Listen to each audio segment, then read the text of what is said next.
جلال و بشانت قسم، با پاکی رود روانت قسم، با کوه و بدشت و با دامان تو، با مرغ بلند آشیانت قسم، که جان و تنم را با پایت کنم.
خرسندم که امروز یک ساعت در جمع شما حضور دارم. اجازه دهید تا به نمایندگی از دیپلماتان و تمامی کارمندان سفارت کبرای جمهوری اسلامی افغانستان در دهلی جدید صدومین سالگرد استرداد استقلال کشور را برایتان یک بار دیگر تبریک و تهنیت عرض کنم. اقبال حکیم و مبارک شد. استقلال قطلو بولسون. استقلال مبارک. هموطنان عزیز، جای مسرت است که این رویداد مهم تاریخی را همه در کنار هم با خوشی و شادمانی زیر یک سقف تجلیل میکنیم. ما امروز از غرور، وقار و افتخاراتمون بزرگداشت به عمل میآوریم. افتخاراتی که با قربانی‌های بیشمار قهرمانان این سرزمین به دست آمده است.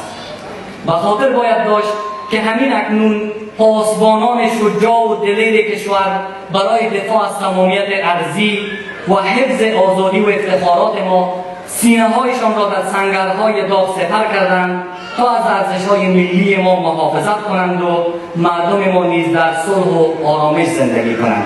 به مهاجرت جوان به سختی جوان ده، مگر هیواد را به خدمت لپاره هیڅ مرز نشته که وغواړي له هر ځایه خپل هیواد ته خدمت کولی شي.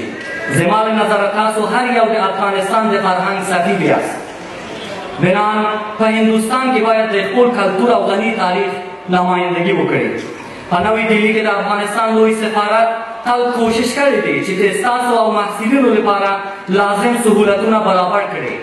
او نن دا شپږمه او وروستۍ برنامه ستاسو په حضور کې په شاندارو مراسمو باندې لمانځو.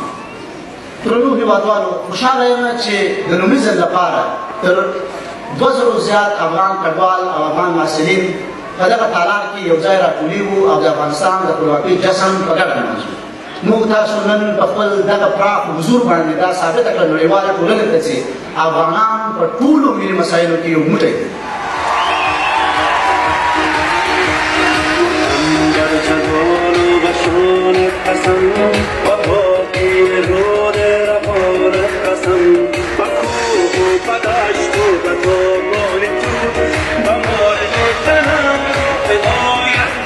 قدرمند وطنیان، السلام علیکم. استقلال اسلام میخواد که بیار به شاندار اونجا خاطر لفاظ کل مننه کن او الوطن سر زمین دفاع کلیساس قدردان که تیرو ثابت کردنو که دهوات دښمنانو په مختلفو طریقو ډېر کوښښونه وکړل چې افغانان د خپل استقلال، خپل هویت او خپل تاریخ سره رابطه وشلوي.